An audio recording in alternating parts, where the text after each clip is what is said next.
Hello বন্ধুরা, সকাল সকাল ঘুম থেকে উঠে বাইরের ফ্রেশ আবহাওয়াটা নিয়ে আমার মনটাকেও ফ্রেশ করছি, কেননা এখন কাজ করতে হবে। ব্রেকফাস্ট থেকে শুরু করে রান্না সব কিছু। ব্রেকফাস্টে খিচুড়ি আর ডিমের পোস্ট ছিল, আর রান্না করবো ভাবছি আজকে ডিমের ঝোল।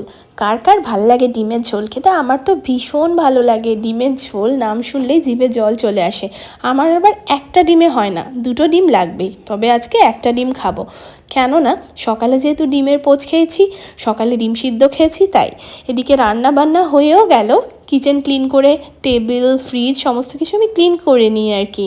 দেখো না, এখানে ভাতও বেড়ে নিয়েছি, ভাতে ডাল নিয়ে নিচ্ছি, একটু বেগুনের তরকারিটা নিয়ে নিচ্ছি, অল্প অল্প করেই নিই আমি সব কিছু।